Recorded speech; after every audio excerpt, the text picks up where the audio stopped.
¿Alguna vez nos hemos parado a pensar qué tienen en común un DJ mezclando una canción y los visuales de un concierto de esos que nos dejan con la boca abierta? Pues resulta que tienen mucho más en común de lo que parece. Hoy vamos a explorar esa conexión, un viaje que nos va a llevar desde un disco de vinilo hasta un píxel que reacciona a nuestro alrededor. Es que estamos rodeados de estas experiencias increíbles.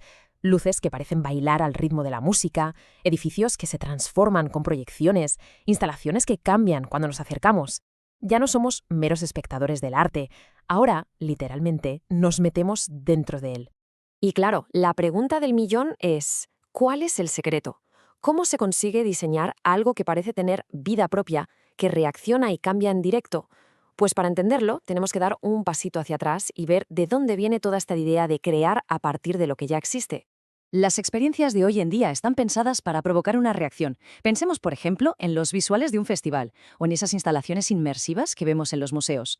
Todo responde a algo, ya sea al sonido, al movimiento o incluso a datos que vienen de Internet en tiempo real. Pero ojo, porque para entender a dónde vamos, siempre hay que mirar de dónde venimos, y el origen de todo este arte interactivo está en una idea muy, muy potente y con muchísima historia: la cultura del remix. Y todo, absolutamente todo, empieza con la música. Como dice el etnomusicólogo Tomás Turino, la música nos conecta, crea lazos. Y el remix, en el fondo, no es más que un diálogo con la música que vino antes que nosotros, una forma de cogerla y hacerla nuestra. Y esta práctica, la de remezclar, tiene unas raíces profundísimas. Mucho antes de lo digital, el collage dada o el pop art ya jugaban a coger imágenes y darles un nuevo contexto.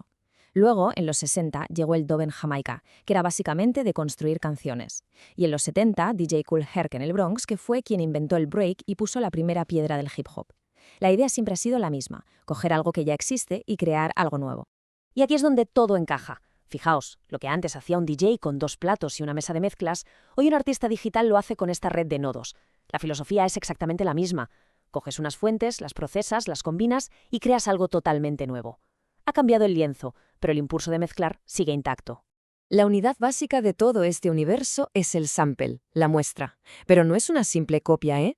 Es un fragmento que se elige, se saca de su contexto original y se reutiliza con una nueva intención. Es una decisión creativa, una forma de darle un nuevo significado a ese trocito.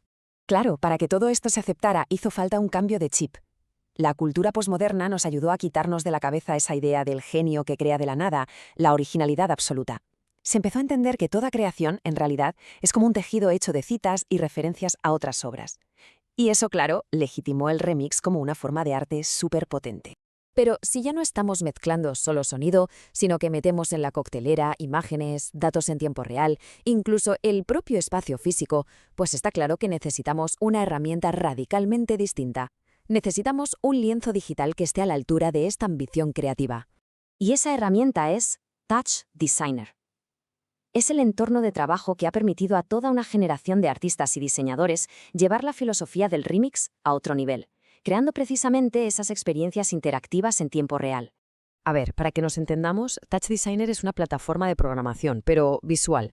Aquí nos olvidamos de escribir líneas y líneas de código. En su lugar, lo que hacemos es conectar bloques, nodos, que procesan datos. Es como si estuviéramos montando las piezas de un puzzle digital que crea gráficos que nacen y se transforman en directo.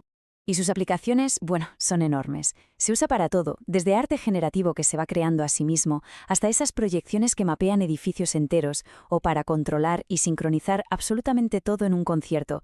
Luces, sonido, sensores, es como el cerebro de la operación audiovisual. Vale, vamos a meternos un poco más en faena. ¿Cómo funciona esto por dentro? O sea, ¿cómo se pasa de una idea a una experiencia que está viva? Pues la lógica, en su base, es sorprendentemente sencilla. Todo se reduce a un flujo de 3 pasos. Primero, la entrada. Aquí cargamos nuestros samples, que pueden ser vídeos, imágenes o cualquier tipo de dato. Segundo, el proceso. Aquí ocurre la magia, donde se aplican efectos, se mezcla, se transforma todo. Y tercero, la salida. El resultado final se manda a una pantalla, a un proyector, donde sea. Y así es como se ve ese flujo en la práctica. Cada una de estas cajitas es un operador que hace una cosa específica, y las líneas son los datos que viajan entre ellas. Es, literalmente, como si estuviéramos construyendo una máquina visual pieza a pieza. Pero la auténtica revolución, el verdadero poder de todo esto, se desata cuando este sistema deja de ser un circuito cerrado y lo conectamos con el mundo exterior. Ahí es cuando todo explota. Por ejemplo, es posible coger la señal de audio de una canción, sacar de ahí datos como el volumen o la frecuencia de los graves y usar esos números para controlar el tamaño, el color o el movimiento de una forma visual. De repente, el sonido se ha convertido en nuestro pincel. El proceso de aprendizaje, de hecho, sigue una progresión muy natural. Se suele empezar dominando la narrativa, a través del remix. Después se le añade la interactividad, para que el sistema responda a estímulos. Y al final, se lleva todo esto al mundo real, transformando espacios físicos con proyecciones. Así que, si unimos todas las piezas, la imagen que nos queda es bastante clara. La vieja filosofía del remix, pero ahora con el turbo de las herramientas digitales, está definiendo el futuro, no solo del arte, sino de cómo nos comunicamos visualmente. Para mí, este es el punto clave. El rol del creador ha cambiado por completo. El objetivo ya no es tanto producir un objeto estático, como una pintura, sino que ahora el desafío es diseñar procesos, sistemas vivos que evolucionan, a veces de maneras que ni el propio creador esperaba.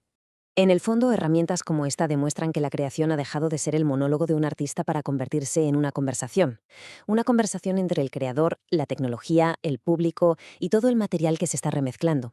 La pregunta que se queda en el aire es, en esta nueva conversación, ¿qué historias son las que realmente queremos contar?